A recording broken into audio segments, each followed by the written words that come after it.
Hello Man United fans, here big news, the Red Devils stand firm. Why Manchester United won't let Kobie Maino leave. What happens when one of your brightest young stars wants out, but you're determined to keep them? This is exactly the situation Manchester United find themselves in today as the transfer window slams shut at 7 p.m. While other clubs are scrambling to get deals over the line, United are playing a different game entirely. They're saying no to one of their own academy graduates who desperately wants more playing time. The player in question? England international Kobie Maino. But this story isn't just about one player. It's about United's new direction under Ruben Amorim, their transfer strategy, and what it means for the future. Plus, we've got some surprising Premier League results that might change how you see the current season. So grab a cup of tea and let's dive into what's been a dramatic day in football. What's really going on with Kobie Maino? Let's start with the big question everyone's asking. Why does Kobie Maino want to leave Manchester United? The answer is simple. Game time. Maino, who broke into the England squad and became a regular under Gareth Southgate, is worried about his future. The 2026 World Cup is coming up fast, and he knows that sitting on the bench at Old Trafford won't help his chances of making the squad.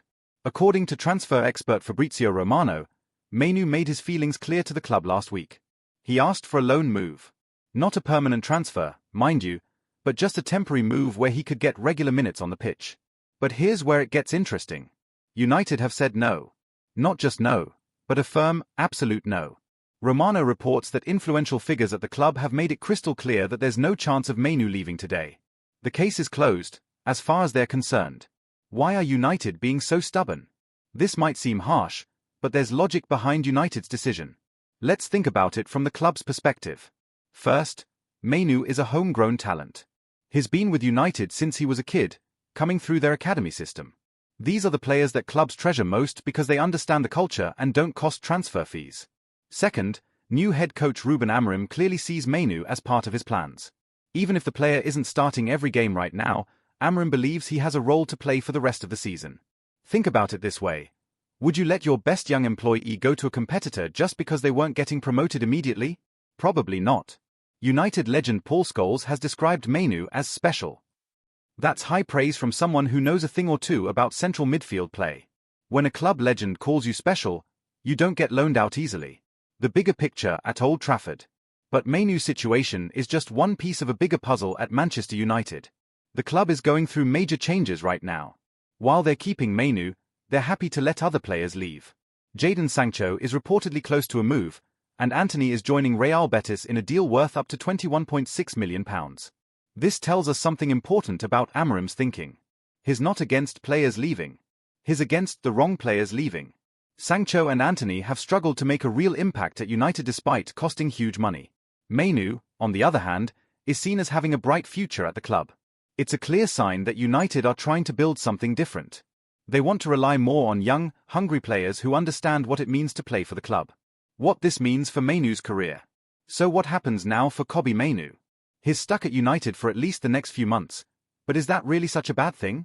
Let's look at the positives. His training with world-class players every day. His learning from Amorim, who has a reputation for developing young talent. And he's at a club that clearly values him highly. The downside? He might not get the regular games he wants right away. But football careers are long, and sometimes patience pays off. Look at players like Phil Foden at Manchester City. He didn't become a regular starter immediately, but he stuck around, learned his trade, and is now one of the best players in the world. Could Maino follow a similar path? It's certainly possible. The World Cup factor, but we can't ignore the elephant in the room. The 2026 World Cup. England manager Gareth Southgate gave Maino his chance in the national team, and the young midfielder made the most of it. He was part of England's squad for major tournaments and looked comfortable at that level. However, international football is ruthless. If you're not playing regularly for your club, you quickly get forgotten.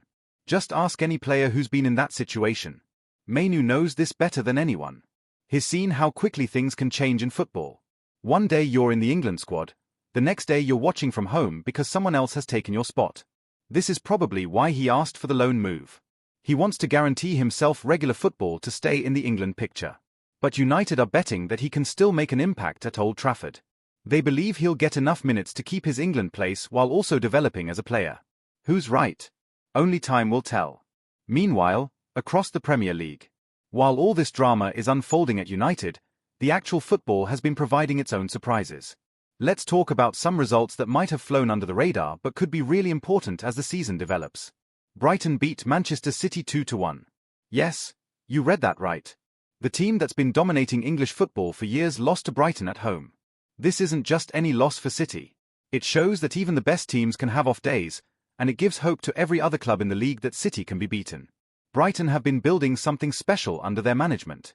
They play attractive football, they develop young players, and they're not afraid of anyone.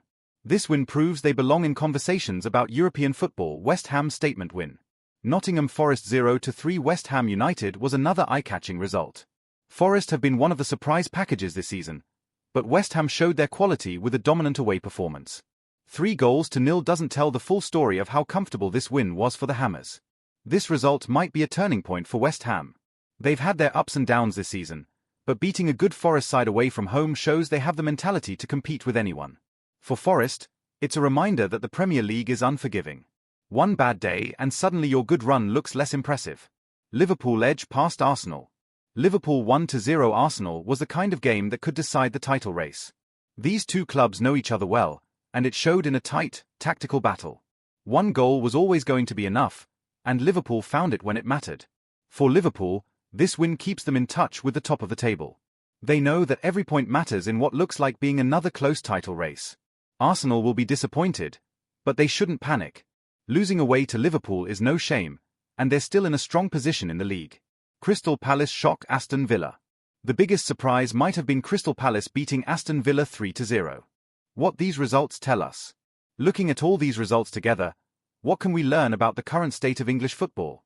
First, the gap between the top teams and the rest is getting smaller. Brighton beating City, Palace thrashing Villa, these aren't flukes anymore. They're signs that the league is more competitive than ever. Second, every game matters. Liverpool's narrow win over Arsenal could be crucial come May. These tight margins often decide who wins trophies and who misses out. Third, consistency is everything. The teams that will succeed this season are the ones that can perform week after week, not just in the big games. Back to United's strategy. This brings us back to Manchester United and their decision to keep Maino. In a league this competitive, United can't afford to let talented players go easily. Every squad member could be the difference between success and failure. Amorim clearly believes that having Maino around, even if he's not playing every week, makes the team stronger. It's about building depth and having options when injuries or poor form hit. This approach might frustrate Maino in the short term, but it could benefit United in the long run. Having talented players competing for places usually raises everyone's game. The youth development question. United's stance on Maino also raises bigger questions about youth development in modern football. How do you balance giving young players opportunities with winning games? It's one of the biggest challenges facing coaches today. Some clubs solve this by loaning players out. Others keep them around and give them chances when they can. There's no right or wrong answer. What matters is that the player continues to develop. Whether that happens at United or on loan somewhere else is almost secondary. But United clearly believe that Maino will develop better by staying at Old Trafford. They think the training, the environment, and the occasional opportunities will serve him better than regular games at a smaller club. Learning from other clubs. It's worth looking at how other top clubs handle similar situations. Manchester City, as mentioned earlier, kept Phil Foden around even when he wasn't playing regularly.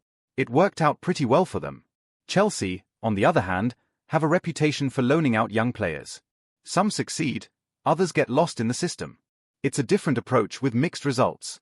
Arsenal have found success by giving young players chances in the first team. Players like Bukayo Saka and Emile Smith-Rowe developed by playing important games for the club. Each approach can work, but it depends on the player, the club, and the timing. United are betting that their approach will work for Maino. What fans should expect. So what should Manchester United fans expect from this situation? First, don't expect Maino to be happy about staying. No young player wants to sit on the bench, especially when there are opportunities elsewhere. Second, do expect him to work hard when he gets chances. Players who feel they have something to prove often perform at their best. Third, watch for signs of how Amorim plans to use him. The new manager will need to show Maino that he has a real role to play, not just empty promises. If Amorim can do that, this situation could work out well for everyone. If not, United might face the same problem again in January. The transfer window lessons. This whole situation teaches us several things about modern transfer windows. Player power is real, but it's not absolute. Maino wanted to leave, But United had the final say. Contracts still matter in football. Clubs are thinking more strategically about their squads. United aren't just looking at this season, they're thinking about Mainoo's long-term value to the club. The loan market is becoming more important. Young players see loans as a way to get game time without burning bridges with their parent clubs. And timing matters. What seems like a good idea in August might look different in January or the following summer. Looking ahead. As this transfer window closes and we move into the business end of the season, all eyes will be on how these decisions play out. Will United's faith in keeping Maino be vindicated? Will the player knuckle down and fight for his place? Will Amorim find a way to keep everyone happy? The answers to these questions could shape not just Mainoo's career, but United's season and their approach to youth development for years to come. One thing is certain. This won't be the last we hear of this story. Young players with ambition don't just disappear quietly. If Maino doesn't get the opportunities he wants, expect this situation to resurface soon. Football is full of difficult decisions, and United have made a big one by keeping Kobie Maino. They've prioritized their long-term plans over players' short-term desires. Whether that's the right call remains to be seen. What we do know is that Maino is a talented player with a bright future. Where that future unfolds, at Old Trafford or elsewhere, is now in the hands of Ruben Amorim and the United hierarchy. As for those Premier League results, they remind us that football is unpredictable. Just when you think you know what's going to happen, the game throws you a curveball. Brighton beating City, Palace thrashing Villa, Liverpool edging Arsenal. These results will ripple through the rest of the season in ways we can't even imagine yet. That's the beauty of football. Every game matters, every decision counts, and every player, whether they're playing regularly or not, could be one moment away from changing everything. The transfer window might be closing, but the real drama is just getting started. Transfer deadline day drama. Why United said no to Maino and what those shocking results mean. Picture this. It's transfer deadline day, the clock is ticking towards 7 p.m, and one of England's brightest young stars is begging his boyhood club to let him leave. But instead of opening the door, Manchester United have slammed it shut. While clubs across Europe are frantically trying to get deals over the line, United are playing hardball with their own academy graduate Kobie Maino. The midfielder wants out, but the Red Devils are saying absolutely not. Add to that some absolutely wild Premier League results that nobody saw coming, and you've got yourself one of the most dramatic days in recent football history. Brighton beating Manchester City, Crystal Palace destroying Aston Villa 3-0, Liverpool sneaking past Arsenal. Something big is happening in English football, and we need to talk about it. So settle in, because this story has more twists than a thriller novel. The Kobie Maino situation. What's really going on? Let's start with the elephant in the room. Why does a 19-year-old England international want to leave Manchester United? The answer isn't complicated. Maino wants to play football. Real football. Not sitting on the bench, not getting 10 minutes here and there, but proper game time week in and week out. According to transfer guru Fabrizio Romano, Maino made his feelings crystal clear to United bosses last week. He walked into Old Trafford and asked for a loan move. Not a permanent transfer, just a temporary move where he could get the minutes he desperately needs. But here's where it gets interesting. United didn't just say no. They said absolutely not, case closed, don't ask again. Romano reports that influential figures at the club have made it clear in no uncertain terms that there's zero chance of Maino getting his wish. The decision has been made, and that's that. But why would United be so stubborn about a player who clearly isn't happy? Ruben Amorim's master plan. The man behind this decision is new head coach Ruben Amorim. The Portuguese manager has been at United for just a few months, but is already making his mark in ways that might surprise you. While Amorim is happy to let players like Jadon Sancho and Antony leave, Antony just joined Real Betis for up to £21.6 million, he's drawing a line in the sand when it comes to Maino. This tells us something crucial about how Amorim sees his squad. He's not against selling players. He's against selling the wrong players. Think about it. Sancho and Antony cost United massive money but never really delivered. Maino, on the other hand, came through the academy and has already played for England. One is an expensive mistake, the other is a potential goldmine. Amorim clearly sees Maino as part of his long-term plans at Old Trafford. Even if the young midfielder isn't playing every week right now, the manager believes he has a crucial role to play for the rest of this season and beyond. But is Amorim being smart or stubborn? That's the million-pound question. Why Maino wants out? The World Cup factor. To understand Maino's frustration, you need to understand what's at stake for him personally. The 2026 World Cup is coming up fast. That's less than 2 years away, and for a young player like Maino, it represents the chance of a lifetime. Maino has already had a taste of international football. He was part of England's squad for major tournaments and looked comfortable at that level. But international football is ruthless. If you're not playing regularly for your club, you quickly get forgotten. Just ask any England player who's been in that situation. 1 month you're in the squad, the next month someone else has taken your place because they're playing every week and you're not. Maino knows this better than anyone. He's seen how quickly things can change in football.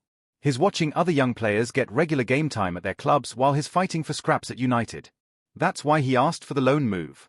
He wants to guarantee himself 30 to 40 games this season to stay sharp and keep his England place secure. Can you blame him for thinking that way? United's gamble: keep him or lose him. But United are taking a different gamble. They're betting that keeping Maino around, even if he's not playing every week, is better than letting him go. There's logic to this thinking, even if it might frustrate the player. First, Maino is homegrown talent. These players are gold dust in modern football because they understand the club's culture and don't cost transfer fees. United have invested years in developing him, and they don't want that investment walking out the door. Second, United legend Paul Scholes has described Maino as special. When a player of Scholes' caliber says something like that, you listen. You don't loan out special players unless you absolutely have to. Third, Amorim clearly believes that having Maino in the squad, even as a backup option, makes United stronger. In a long season with injuries and fixture congestion, every quality player matters. But here's the risk. If Maino doesn't get enough game time and loses his England place, will he ever forgive United? And if he becomes really unhappy, will his attitude affect the rest of the squad? These are the questions keeping United bosses awake at night. What this means for United's season. The Maino situation is just one piece of a much bigger puzzle at Manchester United right now. Amorim is trying to reshape this squad in his own image. He wants players who are hungry, committed, and understand what it means to play for United. That's why he's happy to let expensive flops like Antony leave while fighting to keep academy graduates like Maino. This approach could pay off big time. Young, hungry players often perform better than established stars who might be coasting on their reputations. But it's also risky. If you upset your best young talents, they might leave permanently when their contracts run out. Then you lose them for nothing instead of getting a loan fee and keeping them happy. The next few months will tell us whether Amorim's approach is genius or madness. Meanwhile, the Premier League serves up chaos. While all this drama was unfolding behind the scenes at United, the actual football was providing its own entertainment. Let's talk about Brighton beating Manchester City 2-1. Yes, you read that correctly. The team that has dominated English football for the past few years lost at home to Brighton. This isn't just any defeat for City. It's a statement result that shows even the best teams can have off days. More importantly, it gives every other club in the league hope that City can be beaten. Brighton have been quietly building something special over the past few years. They play attractive football, develop young players brilliantly, and they're not intimidated by anyone. This win proves they belong in conversations about European football. But what does this mean for the title race? If City can lose to Brighton at home, they can lose to anyone. That makes the league even more unpredictable than usual. West Ham make a statement. Nottingham Forest 0-3 West Ham United was another result that caught everyone's attention. Forest have been one of the surprise packages this season, punching well above their weight and playing some lovely football. But West Ham showed their class with a dominant away performance that was even more comfortable than the scoreline suggests. This result could be a real turning point for West Ham. They've had their struggles this season, but when they're at their best, they can compete with anyone in the league. For West Ham fans, this kind of performance away from home shows that their team has the mentality to succeed. These are the games you need to win if you want to finish in the top half of the table. Forest, meanwhile, got a harsh reality check. The Premier League doesn't give you easy games, and you need to be at your best every single week. Liverpool edged the big one. Liverpool beating Arsenal 1-0 was the kind of result that could decide the title race come May. These two clubs have developed quite a rivalry in recent years, and it showed in what was a tight, tactical battle from start to finish. One goal was always going to be enough in a game like this, and Liverpool found it when it mattered most. For Liverpool, this win keeps them right in the thick of the title race.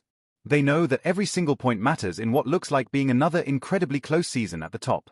Arsenal will be disappointed, but they shouldn't panic. Losing away to Liverpool is no disgrace, and they're still in a strong position in the league table. The question is, can either of these teams sustain a title challenge all season long? Or will one of them fade away as the pressure builds? Crystal Palace's shock of the day. But the biggest surprise of all might have been Crystal Palace beating Aston Villa 3-0 away from home. Villa have been one of the most consistent teams in the Premier League over the past couple of seasons. They've got quality players, a good manager, and they usually turn up ready to compete. But Palace absolutely destroyed them. 3-0 doesn't tell the full story of how dominant this performance was. Palace could have scored 5 or 6 on another day. This result will give Palace massive confidence for the rest of the season.